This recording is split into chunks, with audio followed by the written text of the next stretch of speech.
حدیث نمبر 81 عن ابی ہریرہ رضی اللہ عنہ عن النبی صلی اللہ علیہ وسلم قال ما انزل اللہ داء الا انزل له شفاء رواہ البخاری کتاب الطب عن ابی ہریرہ رضی اللہ عنہ عن النبی صلی اللہ علیہ وسلم قال ما انزل اللہ داء الا انزل له شفاء رواہ البخاری کتاب الطب. سیدنا ابو ہریرہ رضی اللہ عنہ سے روایت ہے کہ نبی کریم صلی اللہ علیہ وسلم نے فرمایا اللہ تعالیٰ نے کوئی بیماری ایسی نہیں بنائی جس کا علاج پیدا نہ کیا ہو، یعنی کوئی بیماری بھی لا علاج نہیں. تو اس سے کیا پتہ چلتا ہے کہ انسان کو کسی بھی قسم کی کوئی مرض کوئی بیماری آ گھیرے تو وہ مایوس نہ ہو، پریشان نہ ہو، اور یہ نہ سوچے کہ اس بیماری سے وہ مر ہی جائے گا، کیونکہ بیماری کے بعد عام طور پر انسان اس خوف میں مبتلا ہو جاتا ہے کہ اب وہ کسی کام کے قابل نہیں، اب وہ شاید اس بیماری کے ساتھ دوسروں کا محتاج ہو جائے یا بالآخر اس کی موت ہی آ جائے. موت تو برحق ہے، موت کو تو آنا ہی ہے ایک دن، لیکن ضروری نہیں کہ یہی بیماری موت کا ذریعہ بنے. موت تو بیماری کے بغیر بھی آ جاتی ہے. اس لیے انسان کو بیماری کے آنے پر سب سے پہلی بات جو کرنی ہے وہ ہے امید کا دامن تھام، اللہ رب العزت کے ساتھ اچھا گمان رکھنا، کیونکہ بیماری انسان کے گناہوں کو دھونے کا ذریعہ بنتی ہے. بیماری انسان کے اندر عجز و انکساری پیدا کرتی ہے، بیماری انسان کی اصلاح کا ذریعہ بنتی ہے. اور یہ کس طرح ہوتا ہے کہ جب انسان بیمار ہوتا ہے یا غم زدہ ہوتا ہے یا پریشان ہوتا ہے تو اس کی توجہ سراسر اس خاص پریشانی کی طرف ہو جاتی، باقی چیزیں اتنی اہم نہیں رہتی جو غیر ضروری ہوتی. بلکہ بیماری میں تو انسان بعض اوقات اپنے فرائض تک سے بھی غافل ہو جاتا ہے اور بہت سی چیزیں اس سے چھوٹ جاتی. اگر انسان دیکھے تو اس میں بھی ایک مثبت پہلو ہے، کیونکہ انسان عام حالات میں اتنی مصروفیت کا شکار ہوتا ہے کہ اس کو بعض اوقات بہت اہم چیزوں کی طرف توجہ دینے کا وقت ہی نہیں ہوتا، سوچ ہی نہیں آتی. لہٰذا جب اس سے باقی سب چیزیں چھٹ جاتی ہیں اور وہ ایک طرح سے خاموشی اور تنہائی اور جسمانی طور پر کمزوری کا شکار ہوتا ہے تو اس سے بہت سے پردے ہٹتے ہیں.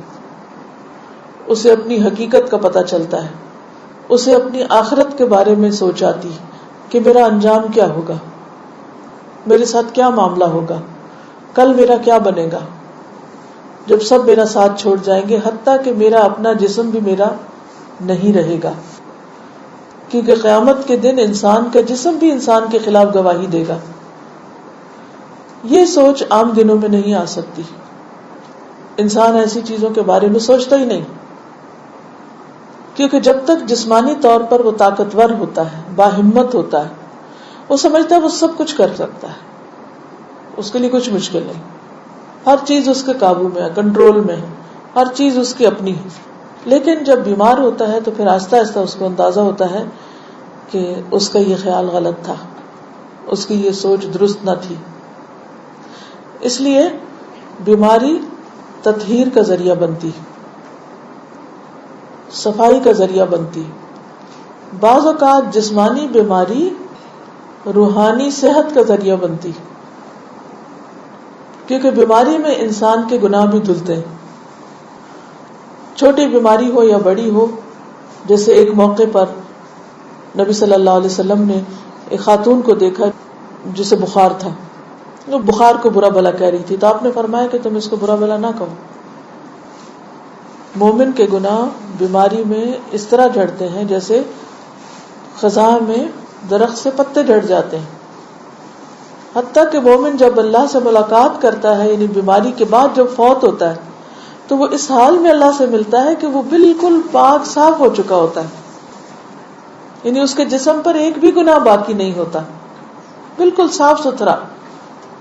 لیکن عام طور پر لوگ ایسے شخص کے بارے میں جو بہت سخت بیماری کا شکار ہو جائے بدگمانی اور وسوسے اور بری سوچ رکھتے ہیں کہ لگتا ہے کہ یہ شخص کو بہت ہی گناہگار تھا اس لیے اس مصیبت میں پکڑا گیا ہے.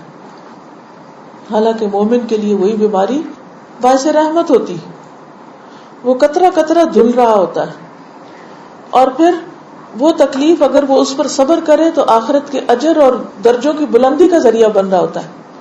لیکن عموماً انسان اس طرح سوچتا نہیں، شیطان انسان کو مایوس کرنے لگتا ہے. جہاں بیماری انسان کے لیے روحانی صحت کا ذریعہ بنتی ہے وہاں بیماری شیطان کے وسوسوں کو مزید دعوت دینے کا ذریعہ بھی بنتی ہے اگر اس کی سوچ مثبت نہ ہو، منفی ہو. اور منفی سوچ کیا ہوتی ہے کہ مجھ پر یہ بیماری کیوں آ گئی، اور اٹس ناٹ فیئر، میرے ساتھ ایسا نہیں ہونا چاہیے، یا بچے کے ساتھ ایسا کیوں ہو گیا. تو بہت سی چیزیں ایسی ہوتی ہیں کہ جو انسان کو اس حد تک پریشان کر دیتی ہیں کہ انسان کے ایمان کے جانے کا بھی اندیشہ ہوتا ہے. تو سب سے پہلی بات تو یہ کہ انسان پر جب کوئی بیماری آئے تو وہ کیا سوچ رکھے کہ اس بیماری کا علاج موجود ہے. پھر وہ اللہ سے دعا کرے اور علاج شروع کرے. بعض لوگ علاج نہیں کرتے، وہ کہتے ہیں کہ اب آ گئی ہے، اب یہ تو زندگی میں ساتھ ہی چلے گی، اس لیے علاج کی ضرورت نہیں. جبکہ علاج کرانا اور علاج کے لیے بھاگ دوڑ کرنا یہ بھی مسنون ہے، یہ بھی اللہ کا حکم ہے. ایک انصاری صحابی سے مروی ہے کہ ایک مرتبہ رسول اللہ صلی اللہ علیہ وسلم ایک شخص کی عیادت کے لیے تشریف لے گئے، بیمار پرسی کے لیے، جو زخمی ہو گیا تھا. نبی صلی اللہ علیہ وسلم نے فرمایا بنو فلاں کے طبیب کو بلا کر اسے دکھاؤ. لوگوں نے اسے بلایا تو وہ آیا. لوگ کہنے لگے یا رسول اللہ صلی اللہ علیہ وسلم کیا علاج اسے کچھ فائدہ دے سکتا ہے، یعنی اس کو اتنے زخم آئے ہوئے ہیں، کوئی فائدہ ہے علاج کرانے کا؟ کیونکہ سب سے پہلا وسوسہ شیطان کیا ڈالتا ہے کہ تم ٹھیک نہیں ہونے کے. اور اس طرح وہ سائیکولوجیکل ایفیکٹ ایسا ہوتا ہے کہ انسان ہمت ہی نہیں کرتا کہ وہ پازیٹو سوچ سوچے اور وہ اس سے باہر نکلنے کی کوشش کرے. نبی صلی اللہ علیہ وسلم نے فرمایا سبحان اللہ، اللہ نے زمین میں کوئی ایسی بیماری نہیں اتاری جس کی شفا نہ رکھی ہو. یہ الگ بات ہے کہ ہمیں نہ پتا ہو، لیکن شفا موجود ہے اور علاج کرانے کا بھی حکم. انس رضی اللہ عنہ سے مروی ہے کہ رسول اللہ صلی اللہ علیہ وسلم نے فرمایا اللہ نے جب بیماری کو پیدا کیا تو اس کا علاج بھی پیدا کیا، اس لیے علاج کیا کرو. یعنی بیماری بھی اللہ کے اذن سے آتی ہے اور شفا بھی اللہ کے اذن سے ہوتی ہے. دونوں چیزیں اللہ سبحانہ وتعالی ہی کی طرف سے. لہذا ہمیں اگر اللہ کے اذن سے بیماری آئی ہے تو اللہ کے اذن سے شفا کو دعوت دینی چاہیے کہ اللہ تو مجھے شفا دے، دعا بھی کرے اور دوا بھی کرے.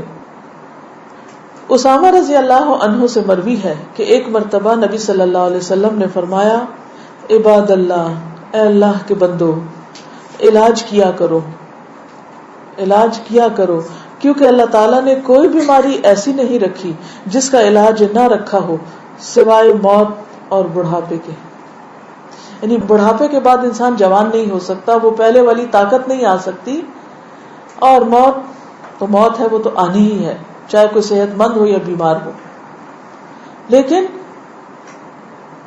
چاہے بڑھاپا ہو، چاہے مرض الموت ہی کیوں نہ ہو، لیکن اس میں بھی انسان کو ہمت نہیں ہارنی چاہیے، امید کا دامن نہیں چھوڑنا چاہیے. اور کہتے ہیں نا کہ ڈوبتے کو تنکے کا سہارا، اگر تنکے کا سہارا بھی ملے تو بھی لے انسان، تنکے کو بھی نہ جانے دے کہ تنکا مجھے کیا بچائے گا. نہیں، بچانا تو اللہ نے ہے. کوئی پتہ نہیں کہ کس چیز میں اللہ تعالیٰ کیا قدرت رکھ دے، کیا طاقت رکھ دے. اب مثال کے طور پر جتنی بھی چیزیں ہیں ان کے اندر جو خاصیت رکھی ہے وہ کس نے رکھی؟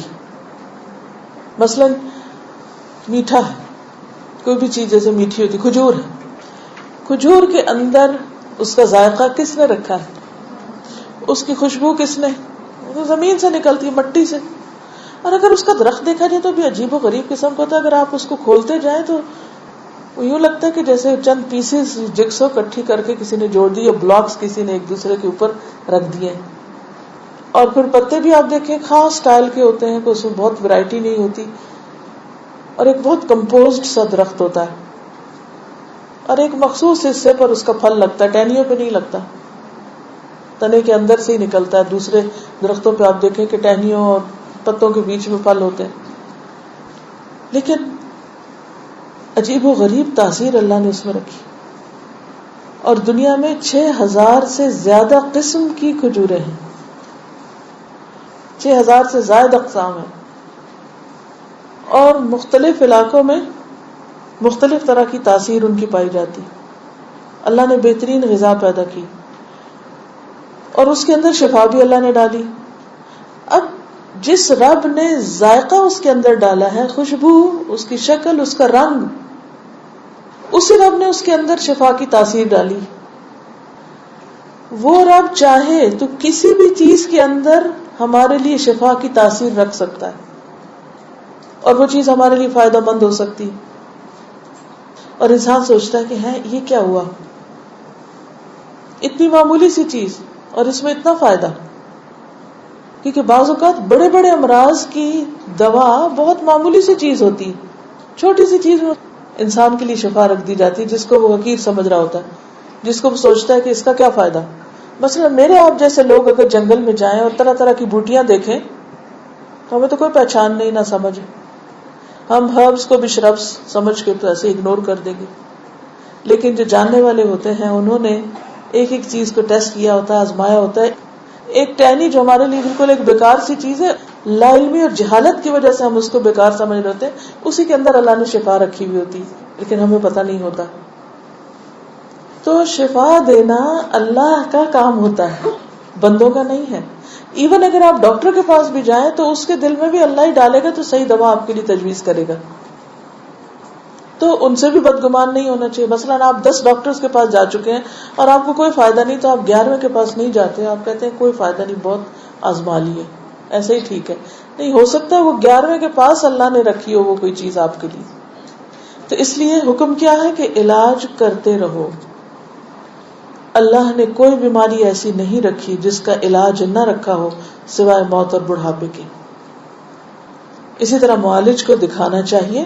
جابر بن عبداللہ سے روایت ہے کہ رسول اللہ صلی اللہ علیہ وسلم ایک بیمار کی تیمارداری کے لیے تشریف لے گئے اور فرمایا تم لوگ اس کے لیے کوئی طبیب کیوں نہیں بلاتے؟ انہوں نے کہا اللہ کے رسول صلی اللہ علیہ وسلم آپ بھی ہم کو یہ حکم دیں گے، یعنی آپ بھی کہتے ہیں کہ ہم طبیب کو بلائیں. آپ نے فرمایا اللہ تعالیٰ نے جو بیماری اتاری ہے اس کی دوا بھی نازل کی. تو طبیب یا معالج کو دکھانے کا حکم کیوں ہے؟ اس لیے کہ وہ صاحب علم ہے، صاحب تجربہ ہے، اس کے پاس ایکسپیرینس ہے. تو جب انسان کو کسی بھی چیز کے بارے میں علم نہ ہو تو حکم کیا ہے قرآن کا؟ فَاسْأَلُوا أَهْلَ الذِّكْرِ إِن كُنتُمْ لَا تَعْلَمُونَ. جاننے والوں سے پوچھو اگر تم نہیں جانتے، چاہے کوئی دنیاوی مسئلہ ہو یا کوئی دینی مسئلہ ہو. ایک انسان جو کسی ایک شعبے کا متخصص ہے، اسپیشلسٹ ہے، ضروری نہیں کہ وہ باقی سب کو بھی جانتا ہو. ہر شعبے کے لیے، ہر علم اور فن کے لیے اللہ نے مختلف لوگ پیدا کیے. جیسے شکلیں مختلف ہیں ایسے سوچیں مختلف ہیں، عقل کے درجے، حالات اور علم کے لیول مختلف ہیں. تو انسانوں کو بعض سے پیدا بھی کیا اور بعض کو بعض کا محتاج بھی بنایا، کیونکہ انسان ہے نا، بندہ ہے، اور بندے اللہ کے محتاج ہیں. اللہ ہی نے بندوں کے اندر محتاجی رکھی ہے تاکہ وہ ضرورت کے وقت ایک دوسرے سے کام لیں. لِيَتَّخِذَ بَعْضُهُمْ بَعْضًا سُخْرِيًّا، ایک دوسرے سے کام لیں، ایک دوسرے کی ضرورت پوری کریں. اور پھر جب ایک بندے کے اندر دوسرے کی ضرورت پوری کرنے کا سامان رکھ دیا گیا تو قدرتی طور پر اس کو اس کا محتاج کیا گیا، اور یہ محتاجی پھر ان دونوں کے درمیان ایک بانڈنگ پیدا کر دیتی ہے. اگر ہر انسان کے اندر اللہ تعالیٰ ایسی طاقتیں رکھ دیتا کہ اسے کسی کی ضرورت نہ ہوتی تو پھر انسان کے تکبر کا عالم کیا ہوتا. ہر دور میں انسان نے یہ کوشش کی ہے کہ وہ انڈیپینڈنٹ طور پر جیے. ہم نے دیکھا کہ چھوٹے چھوٹے بچے بھی کیا چاہتے ہیں کہ ہم انڈیپینڈنٹ ہوں, اپنی مرضی کر سکیں, ہر چیز ہمارے اختیار میں, ہماری مرضی کی, ہمارے کنٹرول میں. یہ انسان کے اندر ایک خواہش ہے. لیکن انسان کے پاس جتنا چاہے مال ہو, جتنا چاہے علم ہو, جتنی چاہے طاقت ہو, پھر بھی وہ دوسروں کا محتاج ہے کسی نہ کسی چیز کے اندر. محتاجی سے پاک صرف اللہ کی ذات ہے. بعض اوقات انسانوں کی آپس میں ایک دوسرے سے ضرورت بھی پوری ہوتی ہے, لیکن بعض اوقات اختلافات بھی ہو جاتے ہیں, بعض اوقات ناراضگیاں ہو جاتی ہیں, بہن بھائیوں میں ہو جاتی ہیں, ماں باپ کے بیچ میں ہو جاتی ہیں, دوستوں کے بیچ میں ہو جاتی ہیں, محبت کرنے والوں کے بیچ میں ہو جاتی ہیں. بہت نیچرل ہے. اس کا بھی علاج کرنا چاہیے, اس کا بھی حل ڈھونڈنا چاہیے. جیسے جسمانی امراض ہوتے ہیں ایسے ہی ہمارے نفسیاتی امراض ہوتے ہیں, روحانی امراض ہوتے ہیں, معاشرتی امراض ہوتے ہیں, ہمارے تعلقات کے اندر خرابیاں پیدا ہو جاتی ہیں. لیکن اس کو اینڈ آف دا ورلڈ نہیں سمجھنا چاہیے. ہر چیز کا علاج کرنا چاہیے, ہر بیماری کا علاج کرنا چاہیے, ہر النس کا علاج کرنا چاہیے, ہر مسئلے کا حل سوچنا چاہیے. اب یہ نہیں کہ انگلی میں کوئی تکلیف ہے تو انگلی کاٹ کے پھینک دو, سر میں درد ہے سر کاٹ کے پھینک دو. نہیں, یہ حل نہیں ہے. کیونکہ عام طور پر شیطان انسان کو کیا کرتا ہے, مایوس کرتا ہے. پچھلے بھی لیکچر میں آپ کو یاد ہوگا کہ میں نے مایوسی کے اوپر کافی بات کی تھی کہ مایوس نہیں ہونا. لا تقنطوا من رحمت اللہ. اللہ تعالیٰ کے پاس ساری قدرت, اپنی رحمت سے جو چاہے کرے. تو ہمارے اندر مایوسی نہیں آنی چاہیے کسی بھی چیز کے بارے میں کہ یہ تو ہوپلس کیس ہے, اس نے تو ٹھیک نہیں ہونا, اس لیے بے طرح سے کاٹ پھینکو. نو, علاج کرو. لیکن ہم میں عام طور پر صبر نہیں ہوتا. کیونکہ آپ دیکھیے کہ جب کوئی بیماری آتی ہے تو ہم کہتے ہیں کوئی ایسی دوا مل جائے کہ میریکل ہو, بس ایک دفعہ کھاؤ اور اگلی دفعہ بالکل ٹھیک ہو جاؤ. انسٹنٹ ریلیف چاہتے ہیں. اسی لیے آپ دیکھیں کہ ایسی دوائیاں نکلی ہیں کہ جن سے انسٹنٹ ریلیف ہوتا ہے, حالانکہ ان کے سائڈ افیکٹس بھی بہت ہوتے ہیں. تو ہم ٹائم نہیں لینا چاہتے. اور اگر کوئی ڈاکٹر سچ بول دے اور کہہ دے کہ ہاں یہ اتنے دن لگیں گے اس کو ٹھیک ہونے میں, تو ہم کہتے چھوڑو, اتنے دن میں تو ویسے ہی ٹھیک ہو جائیں گے. اور اتنے دن میں ویسے جو ٹھیک ہونا وہ ویسا ٹھیک نہیں ہونا ہوتا جیسے ایک دوا کھا کے انسان اچھی طرح صاف ہوتا ہے.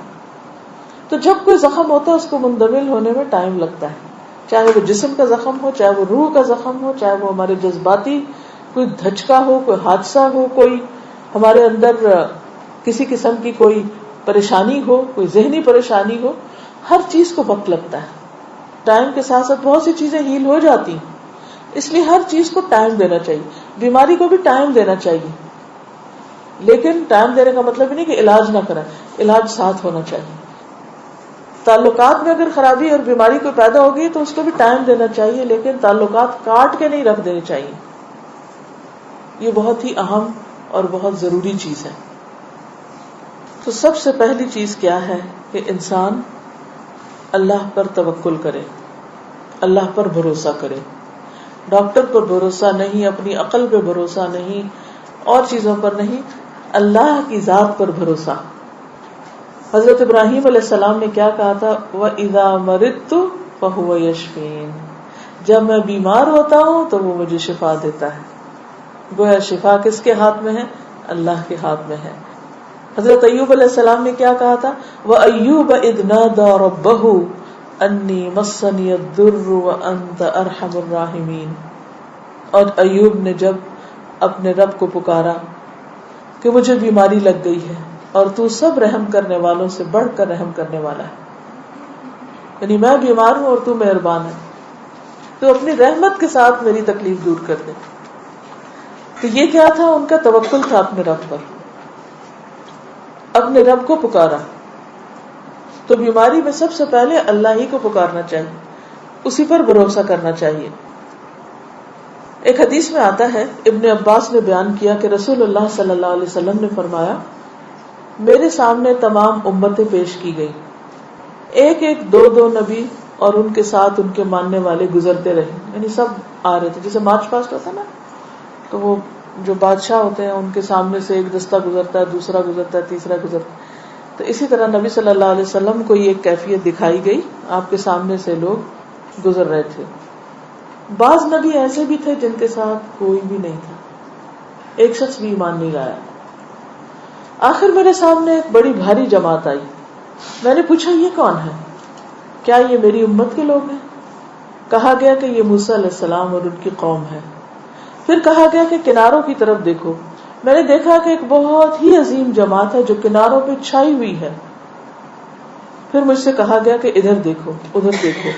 آسمان کے مختلف کناروں میں نے دیکھا کہ ایک جماعت ہے جو تمام افق پہ چھائی ہوئی، پورا ایریا اس نے بھرا ہوا. کہا گیا یہ آپ کی امت ہے اس کثرت سے، اور اس میں سے 70,000 لوگ بغیر حساب کے جنت میں داخل ہوں گے. ان سے کچھ بھی نہیں پوچھا جائے گا. یہ ایسا ہی کہ بغیر انٹرویو کے آپ کو بہترین جاب مل جائے کوئی. اس کے بعد آپ اپنے حجرہ میں تشریف لے گئے اور کچھ تفصیل نہیں فرمائی. لوگ ان جنتیوں کے بارے میں بحث کرنے لگے کہ کون لوگ ہوں گے. کہنے لگے کہ ہم اللہ پر ایمان لائے اور اس کے رسول کی اتباع کرتے ہیں، اس لیے یہ ہم ہی ہیں، یعنی صحابہ، یا ہماری وہ اولاد جو اسلام میں پیدا ہو. کیونکہ اس دور میں تو یہ بھی بہت بڑا آنر تھا کہ کوئی مسلمان پیدا ہو. آج تو ہم نے اس کو بس ایسے ہی ایک وہ لے لیا ہے نا، اس کی کوئی قدر ہی نہیں، اس پر کوئی شکر ہی نہیں کہ ہم مسلمان پیدا ہوئے. کیونکہ ہم جاہلیت میں پیدا ہوئے تھے، تو یہ 70,000 وہ ہوں گے جو اسلام میں پیدا ہوں گے.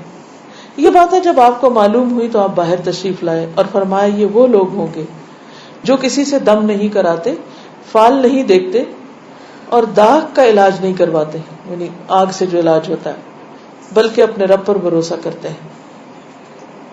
اس پر عکاشہ بن محصن نے عرض کیا یا رسول اللہ کیا میں بھی ان میں سے ہوں؟ آپ نے فرمایا ہاں. اس کے بعد ایک اور صحابی کھڑے ہوئے کہ کیا میں بھی ان میں سے ہوں؟ آپ نے فرمایا عکاشہ تم پہ بازی لے گیا، بس ہو گیا جو ہونا تھا. اب یہ جو بات آئی کہ ایک طرف کہا گیا کہ علاج کراؤ، دوسری طرف کہا گیا ہے کہ اللہ پہ توکل کرو، تو علاج کے باوجود توکل کیا جا سکتا ہے. یہاں علاج کی ان قسموں کی بات کی جا رہی ہے کہ جن کو پسند نہیں کیا گیا، اور وہ کیا ہے؟ آگ سے داغ لگانی، جسے کہتے ہیں کہ جلانا کسی چیز کو، کسی زخم کو جلانا یا کسی خاص چیز کو، تو اس علاج سے منع کیا گیا. کئی کہتے ہیں اس کو. اسی طرح دوسری چیز جس سے یہاں منع کیا گیا وہ ہے فال دیکھنا، شگون لینا، تیارہ. اور تیسری چیز جو کسی سے دم نہیں کرواتے، یعنی شرکیہ دم مراد ہے، کیونکہ جو مسنون دم ہے وہ تو آپ صلی اللہ علیہ وسلم نے خود بھی بتایا اور کیا بھی ہے. تو اس لیے شرکیہ دم جو ہے جس میں اللہ کے سوا کسی اور کو پکارا جائے، یا یہ کہ اس کو کچھ لوگ جیسے کوئی پیشہ بنا کے بیٹھے ہوتے ہیں تو خاص طور پر دم کرانے کے لیے کوئی کہیں جائے، تو یہ چیزیں درست نہیں. پھر مغیرہ بن شعبہ سے روایت ہے کہ رسول اللہ صلی اللہ علیہ وسلم نے فرمایا وہ آدمی توکل سے بری ہو گیا